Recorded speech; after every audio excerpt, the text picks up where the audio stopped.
Vous êtes ces gens-là qui ont osé prendre les armes pour accompagner les différentes forces de défense et de sécurité pour lutter, pour récupérer nos terres. Ce n'est pas permis à tout le monde. Chacun à son niveau peut faire ce qu'il peut. D'autres sont dans le commerce et contribuent. D'autres essaient de communiquer pour vous encourager. D'autres essaient, en tout cas chacun de sa position, à faire ce qu'il peut. Mais vous avez décidé de prendre les armes et faire face. On aime le dire, en temps de guerre, il y a deux types de citoyens. Les porteurs de tenue, qu'on appelle FDS, qui doivent aller vers la mort. C'est leur devoir. Et les civils qui doivent fuir la mort, parce qu'ils ne sont pas formés pour ça. Mais dans l'histoire des peuples, il arrive toujours ces moments où vous vous retrouvez confronté à votre existence. Soit vous vous battez ou vous disparaissez. Aujourd'hui, le Burkina fait face à son destin. C'est une question d'existence. Et à ces moments cruciaux, parmi ces civils qui devraient donner dos à la mort, vous avez décidé de prendre les armes et faire face et accompagner vos frères d'armes.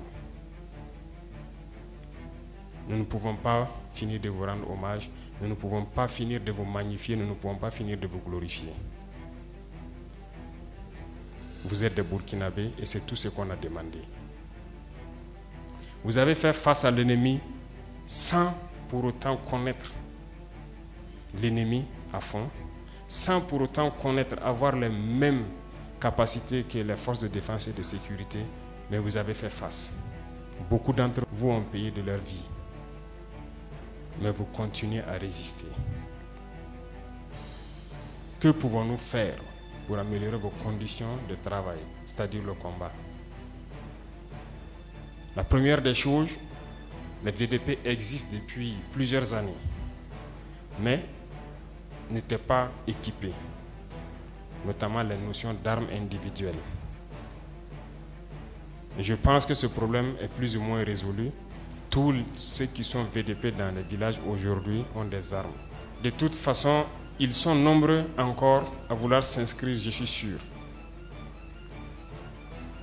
Tous les villageois souhaiteraient peut-être être VDP, mais nous allons aller étape par étape parce que nous avons demandé aussi aux civils de contribuer, comme je vous disais tout à l'heure, jusqu'à un niveau qui doit permettre de vous prendre en charge. Voilà pourquoi en janvier, nous avons décidé de passer à un autre niveau en termes de primes, mais aussi en termes de prise en charge des blessés et d'assurer un certain minimum. L'équipement va continuer. Et tout ce qui pourrait être fait pour vous accompagner, ça va continuer à s'accroître. Au fur et à mesure que nous avançons dans le combat, vous êtes identifiés, vous êtes connus et vous êtes un bloc dans les différentes communes. Voilà pourquoi j'ai ordonné à ce qu'on commande des tenues pour commencer à équiper un peu. Mais l'idéal pour moi n'est pas qu'on achète des tenues de l'extérieur. Il faut qu'on puisse concevoir de nouveaux types de tenues pour vous et nous souhaitons que ces tenues-là soient confectionnées ici. Voilà pourquoi nous sommes en train d'accélérer la mise en place de l'usine qui doit produire nos tenues, parce que je souhaite qu'il y ait un modèle particulier, voilà, une tenue spécialement pour cette armée qui est la BVDP aussi. Donc c'est une question qui va se résoudre, et quoi de plus normal que vous soyez habillés par nous-mêmes à travers notre coton qui est transformé ici. Mais je vous exhorte à ne jamais vous déconcentrer. On ne doit pas être surpris. Il ne faut pas dormir. On ne baisse jamais les bras. Regardez aujourd'hui le volume de terroristes qui attaquent le Burkina. Est-ce que vous avez imaginé qu'il y avait ça au Burkina? Ah, ils étaient pourtant là, tapis dans l'ombre, ce qu'on appelle des cellules dormantes. Parce que ceux-là qui nous ont maintenus dans cette situation, le jour qu'ils voulaient, il suffisait qu'ils disent que, ok, au gouvernement, faites ça. Si vous refusez, ils activent. Et il faut combattre.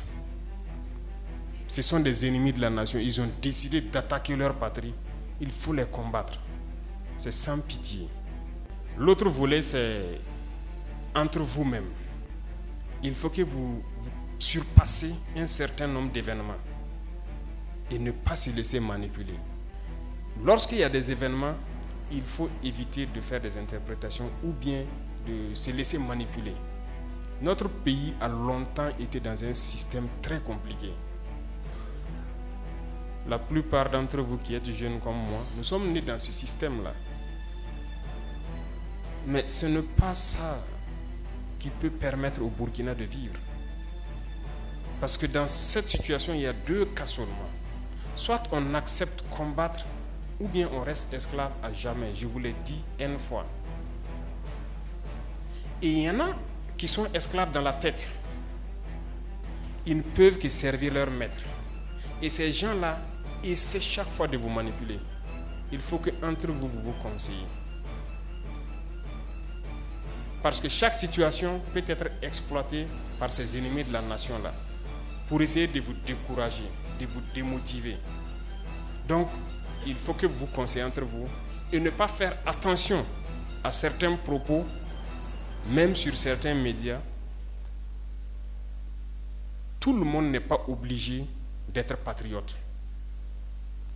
Vous, vous êtes les premiers patriotes. Vous avez décidé de défendre la patrie. Il n'y en a pas meilleur que ça. Ceux qui veulent vous soutenir, qu'ils vous soutiennent. Ceux qui veulent vous décourager à travers les écrits, il faut fermer les oreilles et avancer. Ceux-là, nous allons les combattre ici.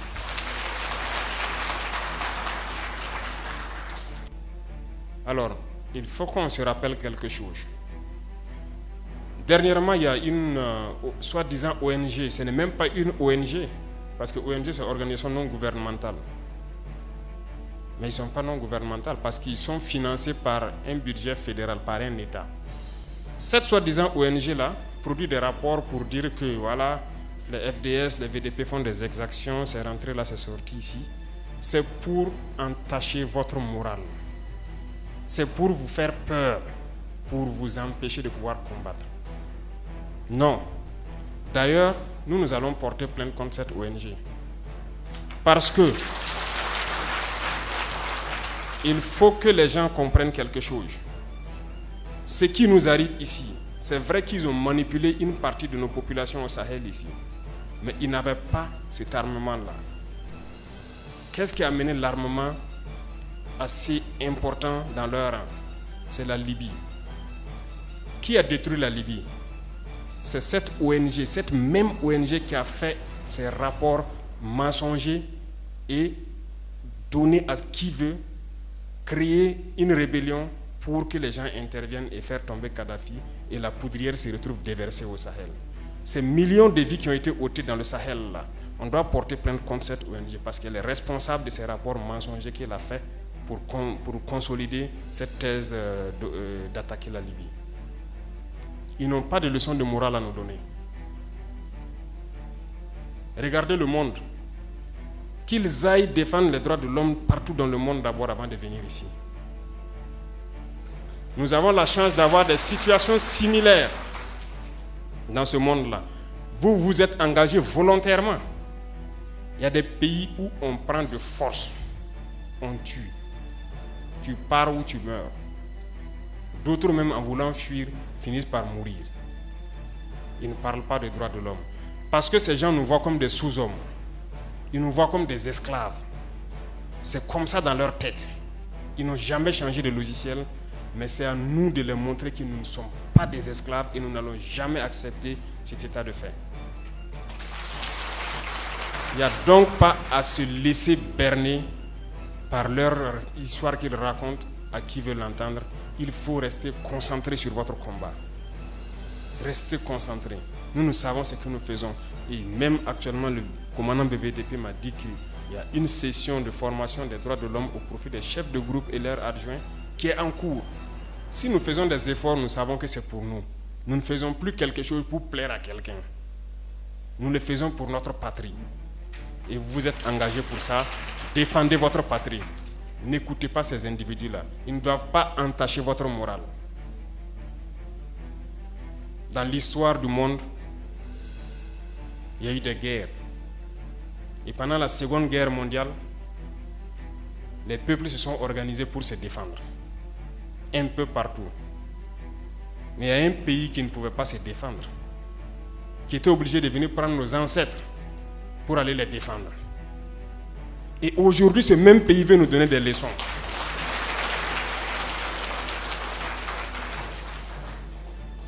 L'hôpital qui se moque de la charité. Non. Vous êtes les descendants de ces mêmes ancêtres qui sont allés défendre les autres, qui ont libéré le monde du nazisme. Aujourd'hui, vous vous battez pour vos terres. Ces mêmes individus osent créer des termes pour vous salir. Nous nous opposons à cela. Nous ne serons jamais d'accord. Continuez à défendre vos terres. Ce sont vos richesses qui intéressent ces gens. C'est notre or, c'est nos minerais qui les intéressent. Sinon, pourquoi venir chercher des villages entiers pour s'accaparer de nos terres? Donc, nous allons combattre et nous allons récupérer nos terres. Nos richesses, ça nous appartient. C'est pour nous, c'est à nous que ça doit profiter. Et à nos enfants. Je vous encourage donc à garder en mémoire que cette guerre, c'est pour nous sortir de l'esclavage. C'est pour notre indépendance. Et vous devez garder le moral haut. Restez debout. Ne jamais céder aux manipulateurs, à ces individus qui ne savent plus cette notion de patrie, ou à ces gens qui viennent de l'extérieur pour essayer de nous dompter à travers leurs termes qu'ils ont inventés eux et leurs organismes qu'ils ont inventés pour nous asservir. Combattez, avancez, faites tout ce que vous pouvez faire. Puisez, comme je dis, dans vos ressources culturelles, dans ce dans quoi vous avez été forgé depuis le village là. Puisez dedans et faites cette guerre. Restez concentrés et restez debout.